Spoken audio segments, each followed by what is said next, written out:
Vamos lá, pessoal. Boa tarde, boa noite, bom dia aí, não sei que horas vocês vão ver. Aqui é noite, né? Eu esperei um momento que os cachorrinhos estão calminhos, que está relativamente silencioso na vizinhança, mas tem uma festinha aqui perto, então não tem nenhum dia perfeito, né? Vamos lá. Eu vou apresentar, então, introduzir, tentar não me prolongar demais. Queria muito mais polemizar, trazer novas ideias, e o slide em si vocês podem estar olhando. Então esse bloco inicial é relativo à introdução à psicologia do esporte e do exercício, tá bom? Então, olha, a gente vai falar um pouquinho, né, nos slides está falando sobre o que é a psicologia do esporte, o papel do psicólogo do esporte e do técnico ou do profissional do esporte, né? Uma iniciação à pesquisa. Pesquisa a gente vai estar falando ao longo de todos os tópicos da disciplina, né? Pouquinho da intervenção, ainda pensando no papel do profissional, né? A ética na atuação profissional e, principalmente, esse tópico relacionado ao quanto a psicologia pode estar ajudando no desenvolvimento do profissional da atividade física, tá bom? Espero que vocês estejam ouvindo bem e vendo também a minha tela. Então vejam, aqui eu vou passar um pouquinho rápido, eu estou tentando não me prolongar demais. Esses tópicos que estão na tela são exatamente os que estão na ementa. Então, quando eu tenho lá alguns tópicos na ementa da disciplina, alguns deles estão contemplados nesse slide, tá bom? Vamos pensar no seguinte, né? Quando vocês falam de psicologia do esporte, do exercício, o que vem na cabeça de vocês, em termos pessoais mesmo, né? Será que na hora que vocês estavam jogando bola, por exemplo, praticando um esporte, se apresentando numa dança, né, fazendo até alguma recreação, mas de repente perdeu e ficou frustrado, ficou triste. Que temas que vêm na cabeça que vocês falam: "Puxa, foi o meu psicológico", né, que a gente costuma brincar, né. O que é esse psicológico, né? Que problemas que vocês já sentiram no dia a dia de vocês, esportivo ou mesmo pessoal, né, ou já fazendo estágios aí, participando como monitores em atividades profissionais, e que vocês sentiram falta de conhecimentos, de habilidades psicológicas, né. Então reflitam um pouco nisso, e que temas que vocês acham que poderiam estar ajudando vocês, né. É muito comum os alunos citarem questões relacionadas ao estresse, né, à dificuldade na interação social, vergonha, né, medo de falhar, de não cumprir alguma expectativa sua ou de outros, né. Então tem muitos aspectos que a gente vê também de outros, por exemplo, é comum no esporte a gente falar: "Ah, o fulano amarelou", né, o fulano, perdeu porque ele não teve, né, controle emocional, né. Então nesses primeiros slides vão vir um monte de temas, temas da área, olha lá, medo, agressividade, violência, personalidade. Olhem isso com calma, né, já deu para vocês lerem. Aqui é um ponto importante, a psicologia, por que a gente chama do esporte e do exercício? O esporte, ele tem mais a ver com rendimento, com atletas, que no fundo são profissionais da área esportiva, e equipes esportivas, né. O exercício, ele está muito relacionado a não atletas, às vezes até populações especiais, como idosos, né, pessoas com deficiências física, né, mental, a reabilitação e num contexto mais da prática do exercício, de uma atividade física. Tudo bem? Então vejam, cada uma dessas áreas, né, o esporte, o exercício, vão ter perguntas específicas. No lado aqui esquerdo da tela, né, vocês vão ver o esporte no sentido de como que eu ajudo, né, o atleta a melhorar o desempenho dele. O que está envolvido na prática esportiva de fatores psicológicos, né? Como o fator psicológico afeta o comportamento desses atletas, né? No lado do exercício, a gente vai ver como que as atividades físicas contribuem para o bem-estar das pessoas, né? Bem-estar psicológico. Quais atividades são mais indicadas para o combate do estresse, da ansiedade, do burnout, da depressão? Tudo bem? Então, aqui eu não vou ler tudo, talvez eu destaque um ou outro. Vocês vão ver temas, né, da psicologia do esporte, desde temas motivacionais, de estresse e performance, de interações de grupo, né, relacionamentos de equipe, a questão, né, da excelência, da lesão, do estresse e do desenvolvimento de habilidades psicológicas, né? Então, vejam, estabelecimento de metas, visualização, relaxamento, autoconversa, são algumas das clássicas, né, habilidades de treinamento psicológico que são feitas a nível educacional com equipes esportivas, tá bom? Tem habilidades mais avançadas, né, de controle de atenção, de controle da ativação, né, como manter a aderência, né, a manutenção nos treinamentos de habilidades psicológicas, que às vezes levam anos, meses, né? Então não é só antes da competição que o atleta vai treinar por 1, 2 semanas, né, habilidades psicológicas. Ele treina normalmente junto com o treino por todos os dias por anos, né? Então, quando vocês veem lá uma jogadora profissional de basquete dando uma inspirada antes de tentar fazer um arremesso, uma cesta de basquete, vocês talvez essa inspiração que ela faz já tem todo um trabalho mental, né, de inspirar e mandar né, um caminho neural para o cérebro dizendo relaxe, foque, esqueça os barulhos dos arredores, olhe só para a cesta e capriche no gesto, né? Então, assim, tem um trabalho que às vezes a gente menospreza, né? Do trabalho psicológico. E aí o papel do psicólogo mesmo esportista, né? Já olha, aqui são alguns tópicos de um livro do Biddle e Moultrie, o Jones também, Graham Jones também escreve muito nessa área de psicologia da atividade física e do exercício, né? Então vocês vão ver tópicos relacionados aos antecedentes do exercício, o que de psicológico tem a ver com a pessoa estar iniciando ou não a prática, né? Tem alguns tópicos aí, efeitos psicológicos, de novo, do exercício, tanto para populações normais, entre aspas, né? Ninguém é normal nessa vida. Em tempos de pandemia, então, nem fale, né? O pessoal que me escreve, me chama no WhatsApp, fala, professora, eu não estou bem, eu falo, calma, vamos primeiro falar que ninguém está bem, né? A vida não está muito normal.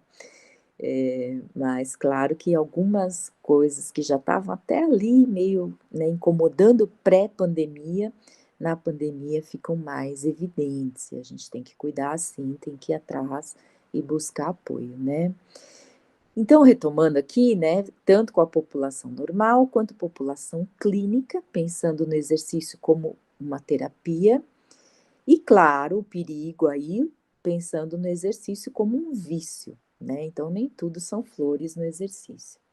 E aí, nós vamos ver os possíveis mecanismos que atuam para produzir esses efeitos psicológicos, tá bom? Então, olha, quando a gente fala da psicologia do esporte e exercício, né, é uma soma das duas áreas, né, e a gente pode chamar as duas juntas de psicologia da atividade física, que seria esse grande guarda-chuva que abraça as duas.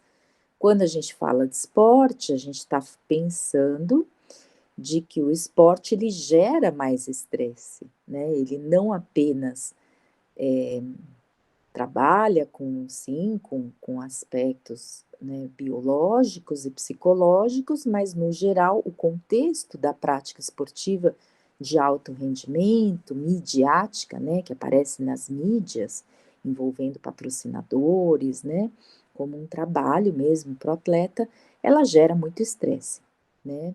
Já no exercício, pode ter um estresse, mas se ele for moderado, né, feito de maneira voltada para a saúde, o exercício funciona na outra linha, seria aliviando os sintomas do estresse. Então, ele é sim um estímulo físico, ele vai gerar uma certa resposta fisiológica, mas na hora que realmente tiver um outro estressor, que não é o exercício físico planejado, moderado, sistemático, e em geral, né, com prazer, com alegria, com uma rotina, né, agradável para a pessoa, quando vier um estressor forte, como, sei lá, a própria pandemia, alguma situação de prova, né, um estresse numa prova acadêmica mesmo, né, quem faz exercício tem os sintomas do estresse aliviados, né, então vejam que interessante esse paradoxo, né. Então vamos ver um pouquinho a psicologia e os objetivos dela e as características, né, de como ela se interage com outras disciplinas. Então aqui tem alguns objetivos, né, aprimorar a experiência esportiva, compreender os efeitos psicológicos, né. Deixo para vocês lerem, eu quero muito mais sensibilizar vocês hoje do que falar muito, ficar mostrando um monte de slide, né. Aqui o que tem de interessante? Vocês veem que nas ciências do esporte, né, ciências da atividade física, a gente tem várias áreas, biomecânica, sociologia do esporte, desenvolvimento motor. Quando a gente vai para a psicologia, a gente pensa que é só uma psicologia, né? E a psicologia também tem várias áreas, né? Vários domínios dentro do campo da psicologia. Então, tem ó lá, psicopatologia, psicologia clínica, psicologia do aconselhamento, psicologia do desenvolvimento, psicologia experimental, da personalidade, né, fisiologia, tem as neurociências, né, que são áreas super novas e que até fizeram com que a psicologia ganhasse um upgrade, uma valorização, né. Então, no passado, a psicologia era muito da área de humanas e hoje ela está indo para uma área de biológicas por conta das neurociências, né. Então meio que se achou a base, né, a base que teoricamente se falava: "Ah, isso é coisa de artista, isso é coisa das emoções", no sentido de desvalorizar toda uma área né, de humanas, e agora se fala que a psicologia ela tem uma base, né, um substrato neural que embasa toda a nossa experiência de afetos, de cognição, né, de emoções. Tudo bem? Então, de novo, de outra forma, alguns ramos da psicologia que estão mais relacionados com o esporte, né, e atividade física. E aí a gente vai falar, psicólogo do esporte, como é que ele se relaciona com o profissional do esporte, da atividade física, né? Então, alguns dos slides aqui, até o Dante, o professor Dante de Rose Júnior, né, a gente chegou a ministrar psicologia juntos e ele foi, né, a gente compartilhou esse tem até um númerozinho aqui, 19, que eu não tinha visto, mas ignorem, né? Ou é do meu slide? É do meu próprio slide. Ah, caramba, eu achei que fosse outra coisa. Então, aqui, não, eu estou dizendo, eu agradeço, né? Alguns slides são dele, né? Mérito dele, mas a gente compactua, né? Nessas áreas, nessa visão. É muito simples, na verdade, a mensagem aqui, muito direta. Vejam, os profissionais da psicologia, já vou até adiantar, no Brasil, eles têm que fazer o curso de psicologia para ser psicólogo do esporte, né? Então, tudo que eu estou falando aqui é voltado para o mínimo de aplicação da psicologia que é importante para qualquer profissional do esporte, da atividade física. Então, vejam, profissional do esporte, ele não vai virar psicólogo do esporte fazendo uma disciplina, né, na graduação, né? Ele vai se tornar, sim, um técnico, um profissional da área de atividade física, educação física e saúde, com conhecimentos em psicologia, mas ele não pode atuar como psicólogo do esporte. Para fazer isso, ele tem que ter a psicologia e a clínica também, né? Que é um ano depois da formação básica de psicologia, em geral. Então, desse lado esquerdo, mostra que pesquisa e didática ambos podem estar fazendo. Já a intervenção clínica, quem faz é o psicólogo mesmo, né, com formação na psicologia, psicólogo do esporte, tá bom? Então, a gente tem esse rol aqui de pessoas que trabalham no esporte no Brasil. Médico, fisioterapeuta, preparador físico, assistente, psicólogo do esporte. Vejam, em relação ao exterior, é muito raro a gente ter psicólogo do esporte numa equipe, né?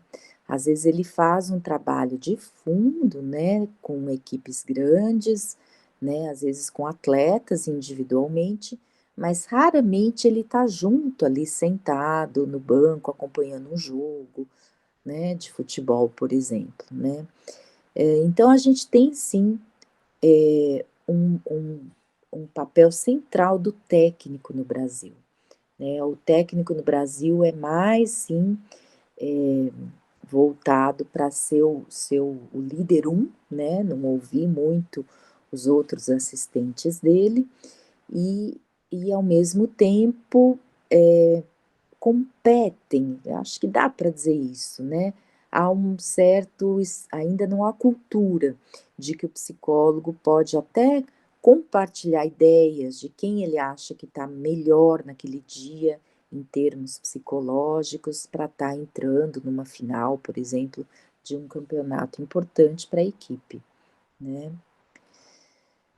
Então, aqui o que eu quero dizer com esse primeiro slide? Que esses tipos de intervenções são específicas para o psicólogo do esporte, né? Então, diagnosticar psicopatologia, né? Fazer intervenções durante crises, né? Desordens de personalidade, tratar essas desordens, lidar com dependência de drogas, de alimentação, etc. Tá bom? Já no aspecto educacional e de pesquisa, a gente pode estar atuando sim, né?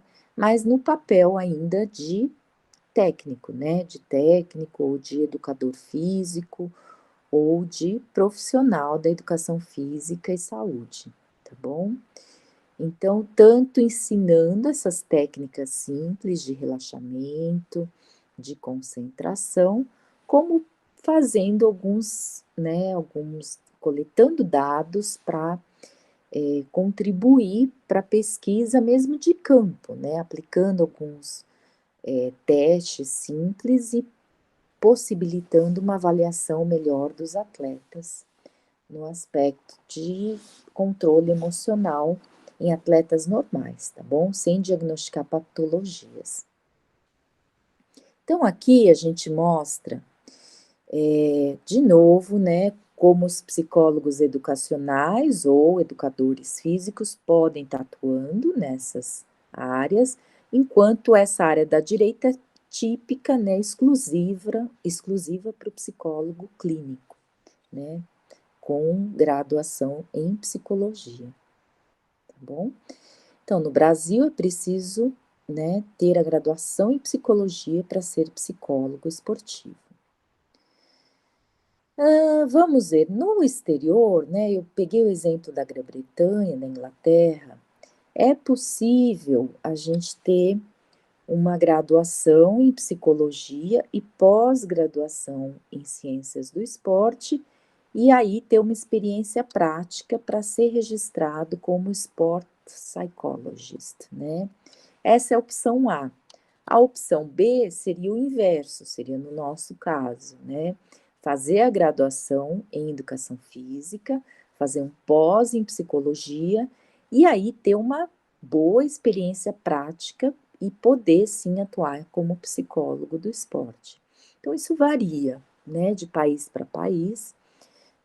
Até pessoas que têm essas qualificações, sem essas qualificações, mas que já estão no mercado há muito tempo, né? Eles podem comprovar a experiência dele, o estudo deles, né, autônomo, e mediante 3 anos de trabalho supervisionado, de estágio, eles podem estar conseguindo a qualificação, sim, de psicólogo do esporte.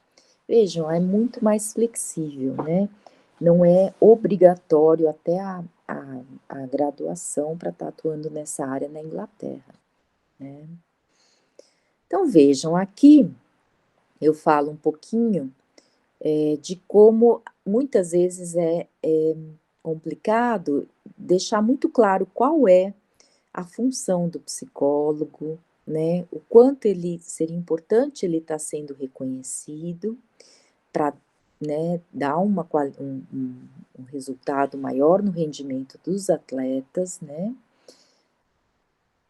Então é isso. Acho que aqui eu vou retomar mais tarde. Vamos continuar um pouquinho.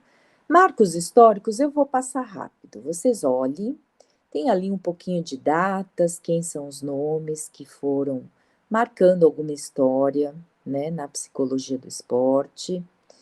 De novo, continua, né, revistas que começaram em 1970, 80. Alguns nomes de pesquisadores, né, nos Estados Unidos, na Europa, no Brasil. Nomes especificamente eventos no Brasil, ó, aqui tá marcadinho, slide de De Rose, né, Dante De Rose Júnior. E aí no livro do Weinberg e Gold, que é o nosso livro texto, que tá também no Drive já, eles dão algumas dicas de associações, de organizações da psicologia do esporte e do exercício. Aqui são alguns livros brasileiros que marcaram uma história, né, da Kátia Rubio, da Ifê Samulski, Dietmar Samulski, né, tem do Dante, dentre outros, tá bom? A pesquisa, vejam, pesquisa em psicologia do esporte, ela tem uma complexidade, porque ela envolve multifatores, né? Até o fato da psicologia do esporte estar no 3º ano para vocês, é porque muitas vezes a gente resgata conhecimentos de neurociências, resgata conhecimentos da sociologia, da psicologia básica que vocês têm no ciclo básico, né, o PET lá, e você já teria essa maturidade dos esportes, de algumas práticas, para estar refletindo qual é a demanda psicológica em cada esporte. Será que um esporte coletivo, um basquete, um futebol, exige uma demanda igual a um tiro, por exemplo, né, que tem nas Olimpíadas? Então, a pesquisa também envolve uma complexidade, envolve diferentes áreas de pesquisa, né? Às vezes fica nessa linha entre o que é o senso comum e o que é a ciência, né? Aqui entra até o efeito placebo, né, que acho que vocês já ouviram falar, nessa linha aí dos remédios para Covid, é muito falado até nas pessoas da mídia, né, dos noticiários e pessoas que fazem divulgação da ciência, falando quanto até 30% do nossa resposta a uma intervenção, ela pode ser causada, né, ser devido ao efeito placebo. Então, o mero ato de acreditar que um comprimidinho de farinha, sem remédio nenhum, vai ajudar em alguma coisa, já faz com que eu me sinta melhor, né? Isso que a gente chama de efeito placebo, né? Que eu acho lindo, quer dizer, o ser humano ele é capaz de ser influenciável, né? E se restabelecer de alguma forma de algumas patologias ou mal-estar, né? É muito importante as pesquisas terem os grupos de controle, né. O que que é o grupo de controle? Então, vocês têm visto aí até o tanto que a pesquisa é lenta, demorada e sistemática, porque, imaginem que a gente vai ver o efeito de uma terapia para pacientes depressivos, o efeito de um exercício moderado, um exercício intenso, um alongamento, um banho quente, uma massagem, e uma pessoa que fica simplesmente na lista de espera, né, e recebe as medidas, né, de depressão, antes e depois da intervenção, ou simplesmente no período antes, né, junto com todos os outros, e depois de 3 meses, 6 meses, 1 ano, né. Então, grupo controle, a ideia é realmente controlar esse efeito placebo, ver o quanto simplesmente está fazendo alguma outra coisa que não tenha o efeito do exercício, né, físico, ou que não tenha o efeito, né, do diálogo, da comunicação, da terapia, para ver se há diferenças nesses tratamentos, tá bom? Temos pesquisas mais experimentais, mais descritivas, a gente vai dando exemplo mais para frente, né? Algumas têm dados mais qualitativos ou quantitativos, né? Métodos observacionais, questionários, testes, medidas biológicas, entrevistas, né? Combinação de tudo isso e o que eu pulei aqui, o inato ou aprendido. Isso é um grande paradoxo na psicologia, né? Todo mundo vai perguntar assim: "Ah, professora, mas a gente nasce com uma predisposição, por exemplo, à esquizofrenia ou mesmo ansiedade, depressão, ou a gente vai ao longo da vida sofrendo influências, observando até comportamentos de parentes, né, pais que são depressivos ou muito ansiosos e aprende esses comportamentos, né. Então a pesquisa, a ciência, ela tem caminhado no entendimento de que não é exclusivamente nenhum nem outro, é uma mistura dos 2, né. Então não basta eu ter ali uma genética propícia a ter uma depressão, se o meu ambiente é super construtivo, né, se eu não tenho problemas em relação a ter estímulos que me estressam, que me deprimem, né. Tenho exemplos de pais ou pessoas que cuidaram de mim na infância, com todo o cuidado, com todos o respeito, né, e a dedicação, né, e o estímulo, né, de aprendizado que a criança requer. Então, o nem sempre aquilo que está na genética, né, na nossa predisposição, ela se manifesta, né. Assim como eu posso não ter predisposição nenhuma genética e manifestar uma ansiedade, uma depressão, por conta de, ter milhares, uma diversos fatores no meu ambiente que me levam a um sofrimento, né, a um desgaste, a um estresse e que causam esse sintoma de depressão ou mesmo até de esquizofrenia, né. A esquizofrenia hoje se atribui quase 50% a causas mais genéticas, né, quando se faz estudo com gêmeos é muito interessante, porque os gêmeos univitelinos, né, que compartilham exatamente a mesma genética, é interessante quando um manifesta e o outro não alguma doença, né. O ideal, né, o estudo perfeito seria quando os gêmeos univitelinos, né, eles são criados separadamente, de preferência por ambientes, famílias bastante diferentes, né. Mas é claro que isso é um, né, seria um experimento completamente antiético, jamais a gente teria condições de fazer isso. Existem relatos sim né, de alguns que aconteceu naturalmente isso, e aí se estudou posteriormente. E aí se viu que alguns, mesmo estando em ambientes completamente diferentes, né, não completamente, né, às vezes pai é pai, mãe é mãe, mas, né, não tão extremos no sentido de um sofrer abusos e violências e o outro não, mas ambos às vezes apresentavam, por exemplo, uma esquizofrenia, né, numa determinada idade. Então isso mostra o peso para algumas doenças, né, para alguns fatores psicológicos da genética, tá bom? Então a gente fala assim, é inato via aprendizagem, ou inato e aprendido, né, não versus um ou o outro, tá bom? Aqui a gente fala um pouquinho, retoma a importância, né, do conhecimento adquirido a partir da ciência e não a partir de uma prática profissional, né.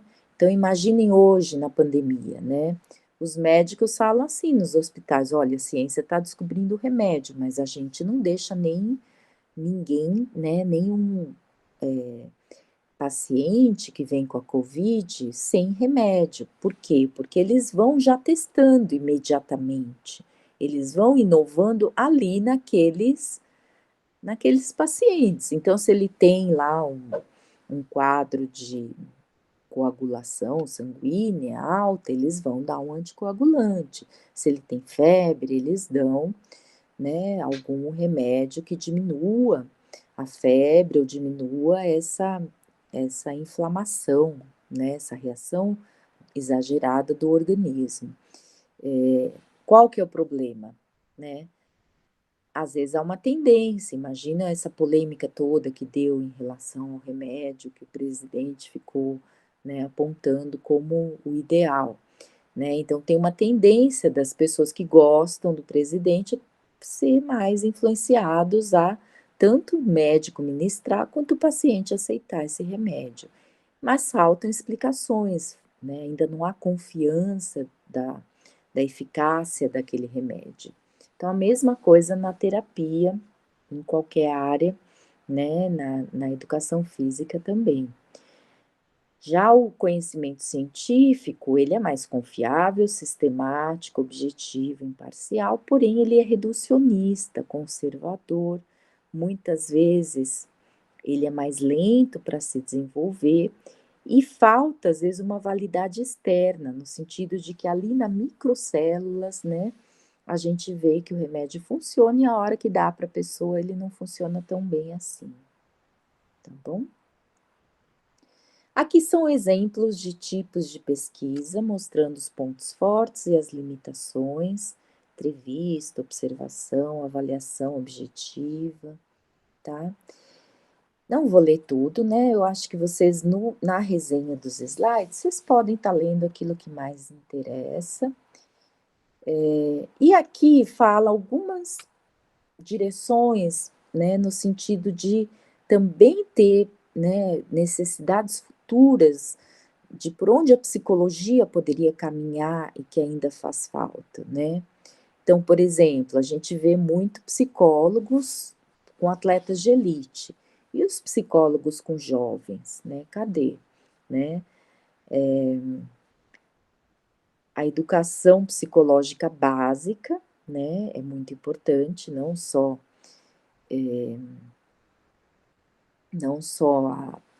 o treinamento às vésperas, né, de uma competição, mas de longo prazo, né, e mostrando exatamente como que eu posso estar implementando essa prática psicológica, né? Como que eu faço o atleta acolher esse treinamento mental no meio daquele agito de treinamento físico, de quadra, né? De todo um desgaste fisiológico e não tanto um momento de poder voltar calma, né? E ficar concentrado trabalhando o treinamento básico psicológico. Então aqui tem algumas dicas, né, de onde a gente deveria dar mais atenção. Ética também, nós vamos estar discutindo um pouquinho mais, né, o quanto o psicólogo, né, do esporte, ele ele pode estar intervindo de fato. Aqui dá mais alguns exemplos. Por exemplo, imagina um atleta machucado e o psicólogo faz, por exemplo, esqueci agora o nome, já vou dar uma pausa, vai cansando, né, a cabeça também, já é tarde. Hã, esqueci. Tem problema, olha aí, ó, isso que dá no editar o vídeo, né. Na aula vocês iam me ajudar, não tem vocês para dar aula. Visualização, treinamento mental.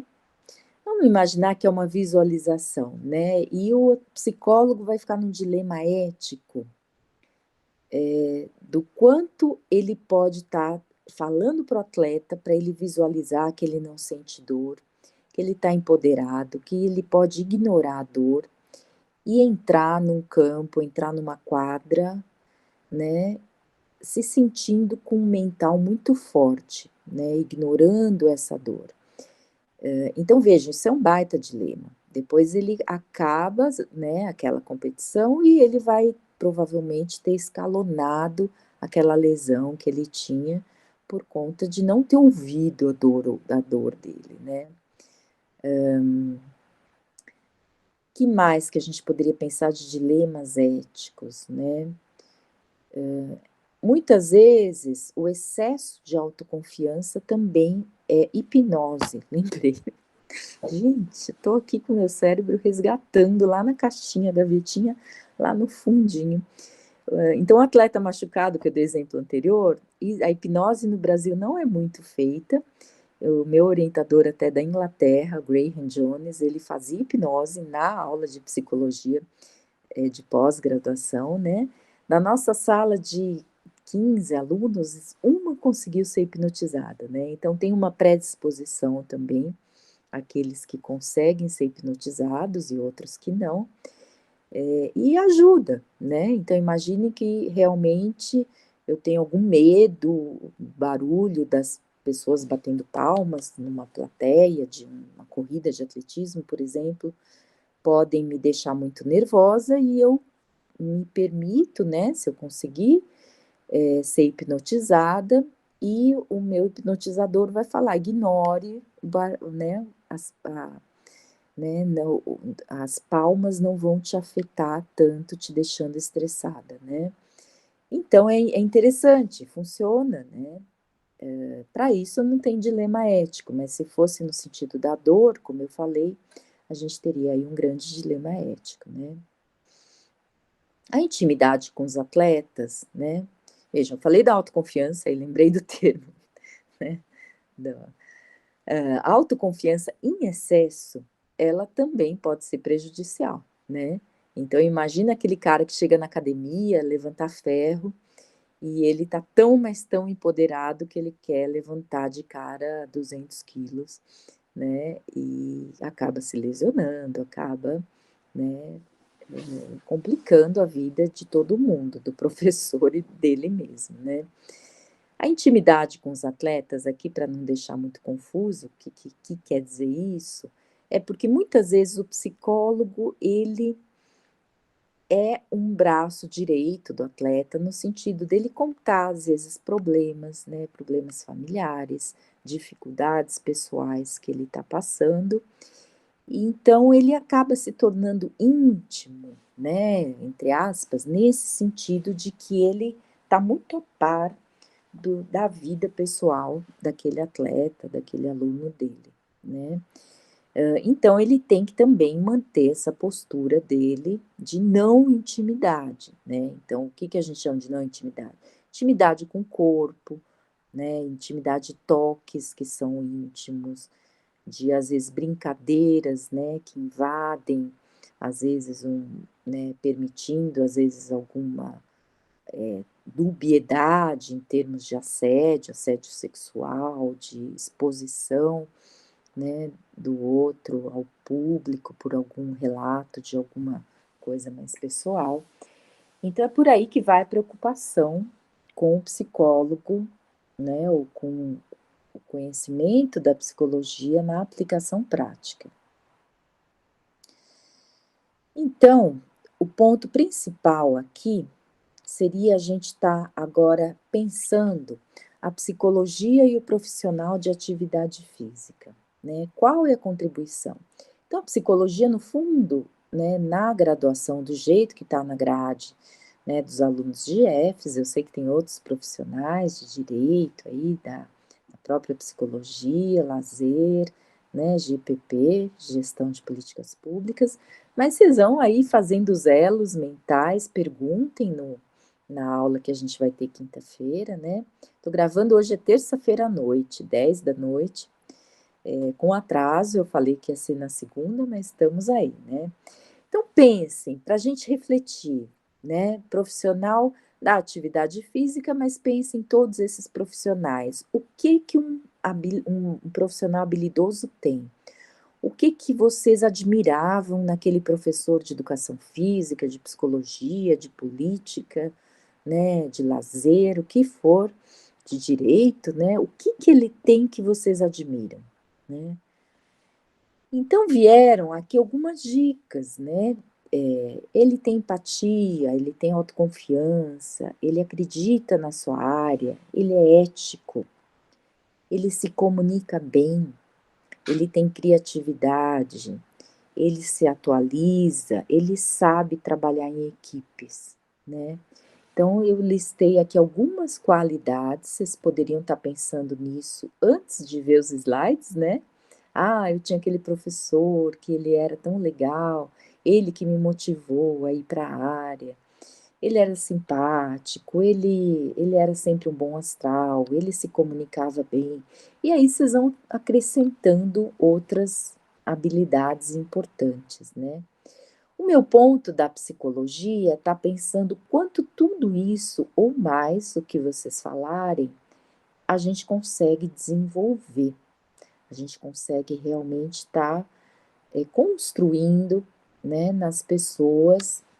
Então, desde ter aqui vem a vocação no sentido do inato, né, um pouquinho, pessoas que já têm uma vocação para o ensino, uma vocação para ser um advogado, para ser um psicólogo, né, capacidade de ouvir, de compreender o outro, mas também é aprendido, né.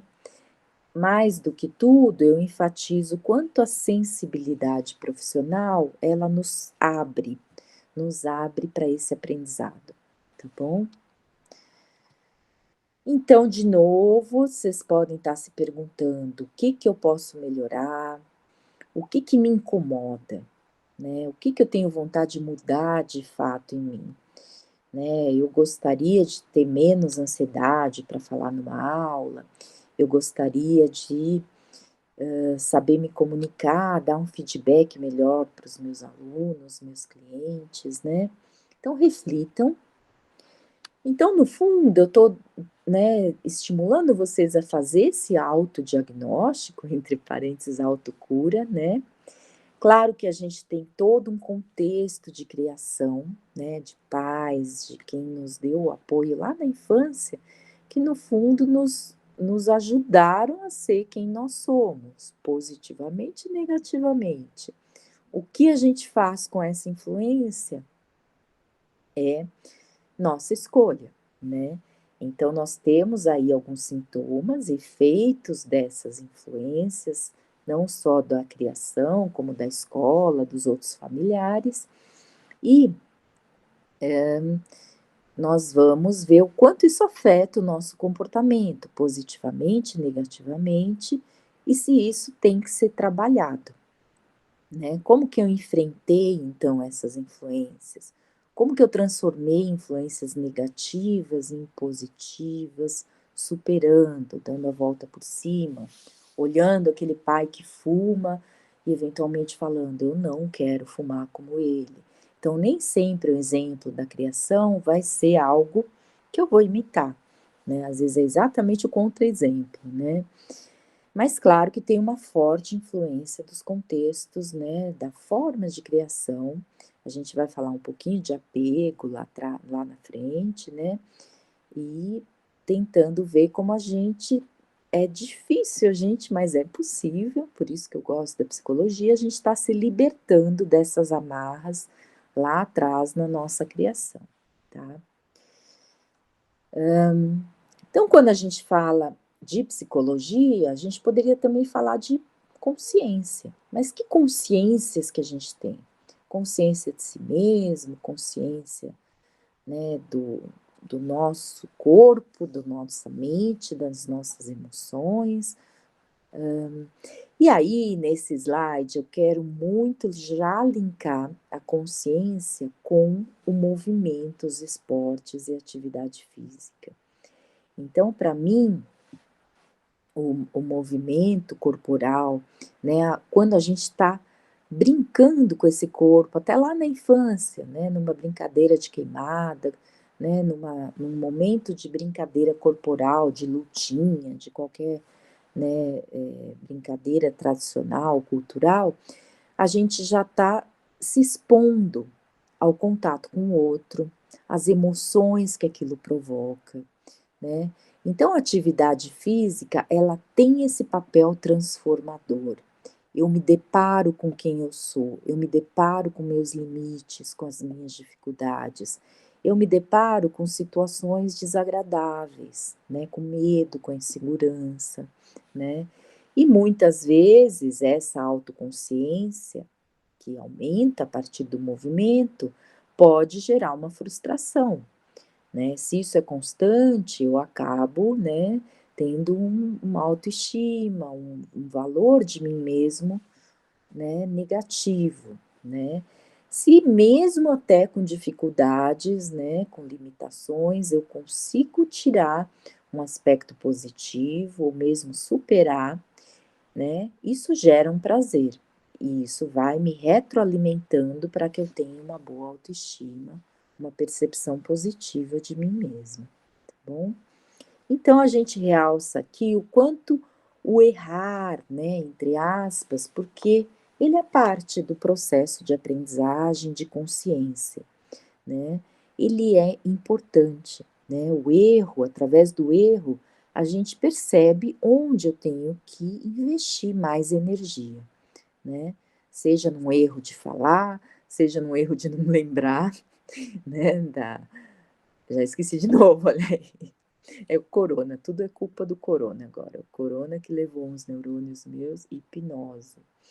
Vou fazer uma hipnose para lembrar do termo hipnose. Então veja, eu fiz uma listinha, tá enorme aqui, mas acho que é para lembrar o termo consciência enquanto filosofia, né, uma ação moral, correta ou incorreta. Consciência na psicologia, né, de que é um ato consciente, um ato com foco, como aprendendo a dirigir, eu estou aprendendo a dirigir, eu estou consciente naquele momento do meu ato de dirigir. Consciência para Freud, né, o famoso Freud da psicanálise, alguns tiveram aula com o Ivan, com a Patrícia Junqueira, que são psicanalistas excelentes da IASH, né, ele vai falar do quanto a consciência tem muito a ver com o superego, a autocrítica, a autoobservação, né? O que que a cultura vai me dizendo? Isso pode, isso não pode, isso é censurado. A religião, né? A escola, os pais. Outra consciência pode vir da evolução, né? Então, o que que é que, na verdade, nos torna autoconscientes, né? Será que a gente, em termos filogenéticos, né, comparando com outras espécies, será que a gente tem uma mente extremamente avançada e consciente, uma cognição, né, muito desenvolvida em relação a outros animais e que permite com que a gente perceba os próprios atos, né? O cachorrinho tem um nível de consciência, um primata, né, um bonobo, que é um parecido com o chimpanzé, tem um nível de percepção muito próximo da gente. Mas mesmo assim a gente tem um grau ali de cognição, de consciência, de autoconsciência muito elevado em relação às outras espécies animais, né? A gente fala até da vergonha e da humilhação como emoções autoconscientes, né? Então eu sei que eu fiz alguma coisa contra uma norma vigente, contra um momento da cultura daquela sociedade, então me vem uma consciência social, né? Olha quantos termos para a palavra consciência. Consciência corporal é muito usada na nossa área, né? Eu sinto o meu corpo, eu sei o que eu faço com o meu corpo. E consciência corporal. E por último, né, pensando que até é necessário na nossa área de aprendizagem, né, de movimentos, com o ganho da experiência motora, a gente perder essa consciência motora, para a gente exatamente liberar mais áreas do nosso cérebro para ficar atento a outros aspectos do ambiente. Então, imagine quando vocês estão começando a jogar basquete. Vocês ficam lá atentos no gesto de bater a bola, em quem que eu vou passar a bola, se eu passo para cá, se eu passo para lá, que gesto que eu uso.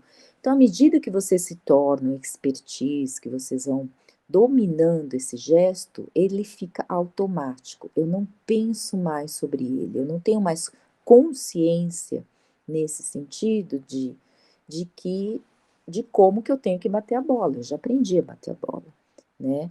Isso me libera num campo de atenção para eu estar percebendo a estratégia, onde está o oponente, né? O que que eu faço exatamente para estar ganhando esse jogo ou, né, driblando o oponente nessa situação, né? Então vejam, tem esse paradoxo todo. O que que a palavra consciência significa e como ela é importante, né? A gente iria lá para consciência, hoje em dia, consciência ambiental, consciência política, né? Consciência educacional, né? Do que é ser pai, do que é ser mãe, o que é ser professor. Então, é uma palavra muito importante, né? Que a gente pode estar linkando com o quanto a psicologia nos dá de aprendizados, de consciências que vão ser muito importantes para a nossa atuação profissional, tá bom? Aqui a gente vai falar pouco, mas é uma das áreas da psicologia, né, da psicanálise, que tem todo o embasamento de Freud, depois dos pós-freudianos, Lacan e tantos outros, né? Mas é para sim, assim, muito rudemente, né, e básico, explicar que o que a gente mostra, essa carinha mais bonitinha do meio, é o nosso ego, né? O superego, que eu falei da consciência no slide anterior, ele tem a ver com o nosso julgamento, né? A nossa censura. Então, olha, aqui tem um óculinhos, uma boca mais cerrada. Quer dizer, são todos pensamentos éticos, morais, né? De uma determinada época, cultura, se é homem ou mulher, se tem uma religião X ou Y, né? E aqui, representando essa cara maluca, é o nosso id, que é o processo mais primitivo. Ah, eu quero comer. Ah, eu quero transar com todo mundo. Ah, eu quero. Então seria aquela base animalesca, né, que fica aqui, olha, debaixo da água, né. Alguns vão falar que sai um pouquinho de vez em quando, né, em algumas patologias, isso é muito mais evidente. O ego tem partes que estão fora d'água, visíveis, tem partes que estão debaixo d'água, o superego também, né, o id está ali quietinho, ele é aquele euzinho falando: "Vai, vai, tem prova, mas vamos lá, vamos no barzinho beber, não importa a prova". Então ele tem essa briga interna, né, entre os nossas vontades, tá bom. Quando a briga é grande, muito grande, é sinal de que a gente está precisando buscar ajuda, está precisando parar, refletir, ou quando tem uma patologia mesmo, né, e precisa estar sendo acompanhada, né, para não estar perdendo um pouco o o comportamento não fica fluido, né. Então vejam, o ego ele tá ali, eu tô aqui falando e tal. Se num determinado momento eu falo: "Meu, eu tô morrendo de fome, tô morrendo de fome", o meu id tá querendo: vai comer", eu começo a ficar aqui inquieta, né. Talvez se eu tenho alguma dificuldade de não controlar os meus impulsos, a minha fome, isso vai ficar visível, né. E eu vou começar a desarticular minha fala, eu vou começar a não perder a concentração, ou simplesmente vou largar tudo, né, largar a sala e vou comer, né. Então mostra alguma coisa que não tá fluindo no meu comportamento, né. Então para o meu momento de aula agora, o meu superego está dizendo: "Se comporte, ignore sua barriguinha aí roncando", tá bom? Então termina, que bom. Não, ainda tem uma coisinha. Tô ficando cansada, mas vamos lá, falta muito pouco. É bom para eu já estar me testando, né. Se vocês sentirem que é bom eu dar essa aula com vocês, fica mais interativo, claro, vai levar mais tempo. Vocês vão cansar também de ouvir tanto tempo, vamos ver como é que funciona. É um primeiro teste, depois talvez eu grave um podcast para falar um pouquinho da pandemia que me pediram, e aí vocês testam o que que é melhor, tá bom? Então, aqui fazendo esse elo de consciência, tem horas que o próprio estudante, na posição de vocês, ele pode ser um estudante mais passivo ou um estudante mais ativo, né? Tem um estudante médio no meio dos dois. E o ativo, ele é esse que ganha consciência, independente de notas. Ele teoriza, ele reflete, ele relaciona, né. Então são vocês olhando aqui o slide pensando: "Puxa, na minha vida aconteceu isso, isso, isso". Então se acostumem a anotar, né, de novo vamos pegar o hábito do passado, anotar, pode ser no celular, no laptop, pode ser num papel, caneta.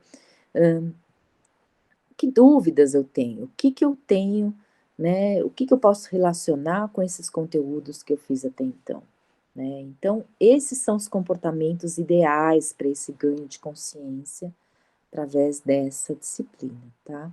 Aqui a Miriam Krasilchik, uma senhorinha, incrível ela foi uma das, mentoras da USP Leste, né, ela que planejou de novo retomar uma unidade que mesclasse várias áreas do conhecimento para que elas se integrassem de novo. Lá no passado, nos inícios de, né, concepção do que a gente faria de universidade, a única área que tinha era a área de filosofia, né.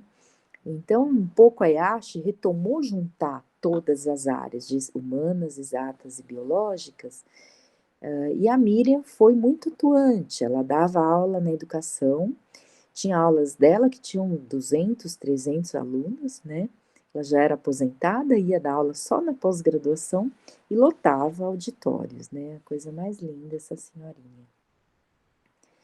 Então vejam, muito da nossa consciência também passa por o que que eu tenho de motivação extrínseca e intrínseca, né. No próprio esporte, na própria atividade física, o intrínseco, está mais relacionado ao meu prazer, está mais relacionado àquilo que me dá gratificação, realização pessoal, né. A extrínseca está relacionado a, por exemplo, a própria saúde, parece que é intrínseca, mas não é. É algo, né, fora, é algo que eu ganho a partir do meu movimento, que é a saúde, que é, às vezes, dinheiro, ser um atleta, que é um corpo sarado e eventualmente conseguir mais, né, interações amorosas, né, eu ia dizer sexuais, mas o meu superego fala assim: "Não, não, não, não, mas vou falar assim, vamos ser direto, né, faz parte do aprendizado". Então, a gente vai estar nesse duelo aqui e se percebendo. Por que que eu estou na aula? O que está me motivando? É só a nota? É só né, cumprir a tarefa? Ou eu também tenho interesse em me realizar, em ser um profissional que seja consciente, que esteja o tempo todo me trabalhando, me construindo enquanto pessoa para atuar melhor no mercado de trabalho, tá bom? Então aqui tem umas leituras adicionais e uma tarefinha, olha lá, pode ser feito ou não. No Meet a gente vai determinar, vou até anotar aqui, que tarefinha, a gente já tem a tarefinha 1, que era aquela tarefa de completar aquele Excel, né, que está online, que termina ali formando os grupos, e a tarefinha 2 poderia ser essa. O que que eu poderia fazer de pequenininho desafio, que eu tenho medo, vergonha, culpa, mas que eu quero experimentar, que de alguma forma me aprisiona e que eu sei que se eu fizer eu vou me libertar, né.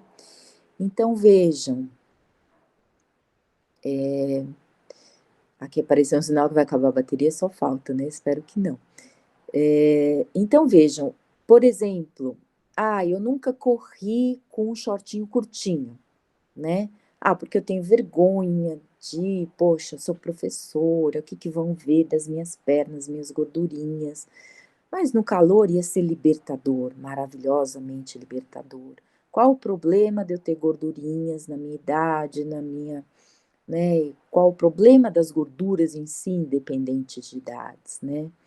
Então vejam, eu estou tentando desmistificar o meu corpo, o que que é o meu parâmetro, né, do que eu quero para mim, do que eu vejo para mim como um aspecto de atratividade ou não, né.